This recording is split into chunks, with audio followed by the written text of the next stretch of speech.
update you again about breaking news that's happening in Travis County. Leander ISD is confirming that one of its buses was involved in a crash. A reunification center has now been established at Round Mountain Baptist Church. They say that all the patients not needing to go to the hospital will be taken there to the church. Paramedics say a school bus rolled over, and this happened on Nameless Road. Austin Travis County EMS says 42 students were on that bus at the time and one adult. Remember, this is the first day of school for Leander ISD. Now, emergency responders are asking people to avoid this area if at all possible. We'll keep following it, and we'll be right back after this. Thank you, Nick. Following Monday's shooting at Target, many questions have come up about how the suspect was able to get that gun. And yesterday, Austin Police Chief Lisa Davis called out serious failures that may have facilitated the suspect getting a gun. Sam Stark gained some insight from a forensic psychologist.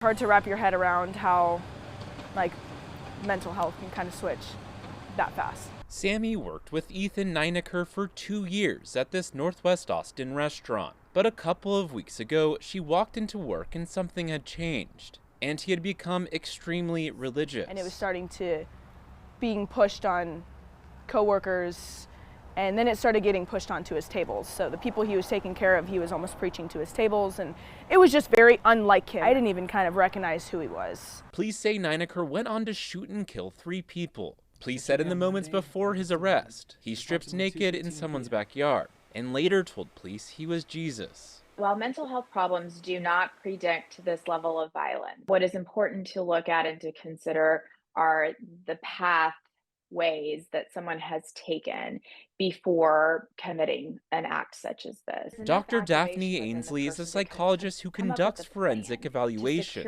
She said practitioners will go back and look at what led to a person committing an act of violence. The challenge is that we go back and look at that. So these things are not as easy to predict. Ainsley said if someone in your life has a profound personality shift, to try to connect them to resources. Typically, you would see a shift in the type of posts, for example, or the type of language that someone might be using. As soon as there is a shift in the language or the tone, that would be something to act on at that time. Sam Stark, KXAN News. And going in depth, Austin police say the suspect, 32-year-old Ethan Nineker, had a criminal history. We dug into that and found misdemeanor assault, family violence conviction back in 2016, among other charges. We spoke to a defense attorney who is not involved in this case. He says Nineker can't legally have a gun because of that conviction. It's almost impossible to police every single person, right? And that's where we asked for, people in the community to say, hey, if you know that your loved one has mental health issues, what's he doing? Does he have guns at home? And where did that gun come from? Well, police say Nineker got the gun from a family member. A Texas House Committee today talked about the future of all those THC products you can buy in stores and gas stations across the state. House Bill 5 seeks to ban all THC products outside the Texas Compassionate Use Program. It also tightens regulations on the sale of CBD. The Texas Senate already passed a similar version of this legislation, which is similar to the measure the governor vetoed in July, citing legal concerns about federal preemption. Police chiefs and sheriffs testified strongly in favor of the restrictions, arguing that regulation would be impossible to enforce effectively. Even if the measure makes it to the full House, it is unlikely to move anywhere this special session. But since the governor created the same agenda for the next special session, it could come back up again. And going in depth, this comes as President Trump says he's considering reclassifying marijuana as a less dangerous drug. Currently, marijuana is a Schedule I drug listed as having a high potential for abuse and no accepted medical use. The administration is considering making it a Schedule III drug, though, which the Drug Enforcement Administration says has less potential for abuse. If marijuana were rescheduled, it would still be considered a controlled substance, and this would not change its legal status nationwide.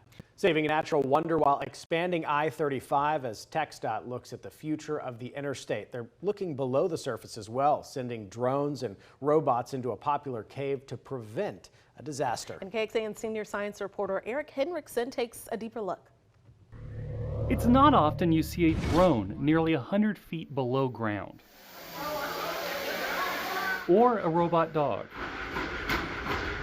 or a TxDOT crew for that matter. I'm wearing my shirt that doesn't have the holes in it because, yeah, some of these rocks, as you'll see, they eat shirts. Caleb Neary spent the first part of his year in Inner Space Cavern, mapping the caves that have served as a tourist destination since the 1960s, when the cave was discovered while crews built I-35. They were expecting to hit maybe a small cave, but nothing to the magnitude that Inner Space Cavern is. General Manager Tanya Vessels said that the main reason for mapping the cave, a planned expansion of I-35. The cave is basically within the easement of 35, so it's on both sides of the freeway. Adrian Martinez led the new efforts to map the caves after seeing a co-worker's plans to collect samples in the area. When we kind of formulated the plan that this would be a great opportunity to use new technology that never been used in a cave before, at least in Texas. Outside his work at TxDOT, Martinez is an assistant manager at the cavern on the weekend.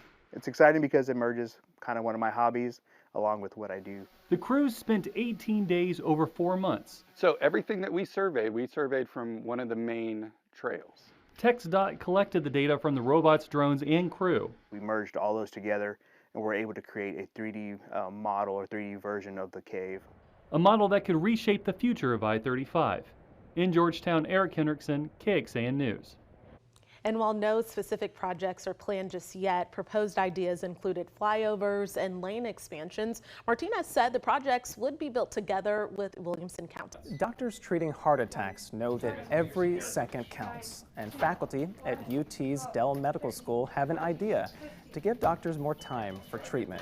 Joining me here in the studio today are Doctors Hunter Daigle and Ruben Retnasingham from Dell Med to give us some insight on what they're calling the CPR cart.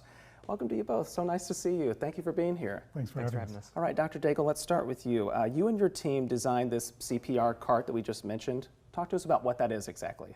Sure.